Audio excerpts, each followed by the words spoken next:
Donc, j'inviterai maintenant Khadija, porte-parole du Comité Palestine de Mères au Front et également membre de FREDA, de venir s'adresser à vous. Une bonne main d'applaudissement pour Khadija, s'il vous plaît.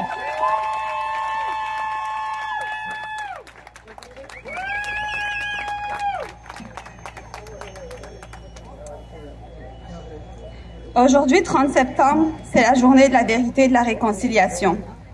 Le 30 septembre, ce n'est pas seulement une date, c'est une journée pour se souvenir des enfants qui ne sont jamais rentrés chez eux, pour honorer les survivants, pour marcher ensemble vers la guérison et pour dire haut et fort chaque enfant compte. Aujourd'hui, devant nous, il y a des images qui parlent plus fort que tous les mots. C'est linceul blanc qui représente les enfants de Gaza réduits au silence par les bombes. Parmi elles, plusieurs sont fabriquées au Québec. Et ces petits souliers qui rappellent les enfants autochtones disparus dans les pensionnats. Deux symboles, deux histoires, mais un seul cri. Chaque enfant compte. Et pourtant, François Legault a choisi d'ouvrir aujourd'hui la rentrée parlementaire. Ce n'est pas un hasard, c'est un affront. Un mépris assumé envers les premiers peuples. Un refus persistant de reconnaître le racisme systémique. Le gouvernement nous a provoqués avec le projet de loi 97, un projet qui menace nos forêts, détruit nos milieux naturels et sacrifie les générations futures sur l'autel du profit.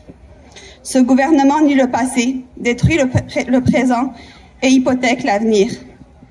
Si ce n'est pas le PL 97, ça sera un autre projet. Et pendant que M. Legault nie les droits des peuples autochtones ici, il s'est associé à un État génocidaire là-bas, en Palestine. Il a rejeté toutes les motions de cessez-le-feu. Il a osé dire qu'il ne voulait pas importer les conflits des autres ici, et pourtant il a ouvert un bureau de la honte à Tel Aviv, faisant de notre gouvernement un complice de génocide. La Cour internationale de justice a émis des mandats d'arrêt contre Israël et ses complices pour crimes de guerre et crimes contre l'humanité. Et M. Legault il persiste à tendre la main à un État criminel. Aujourd'hui, la mémoire des enfants arrachés au pensionnat résonne avec les cris des enfants bombardés à Gaza. Aujourd'hui, le slogan « Chaque enfant compte » traverse les frontières.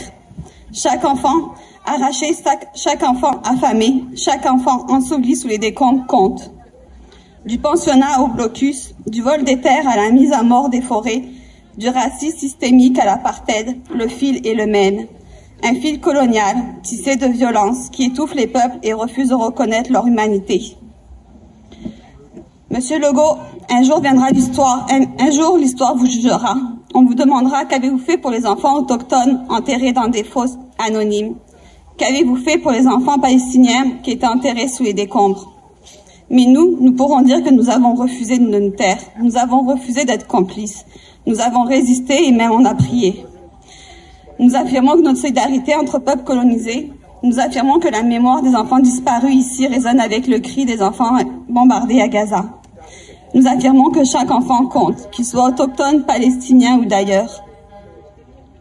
Parce qu'aucune réconciliation n'est possible sans vérité. Et la vérité aujourd'hui, c'est que le Québec ne doit pas être complice d'un génocide. De l'île de la Tortue à Longueuil, à la Palestine, chaque enfant compte.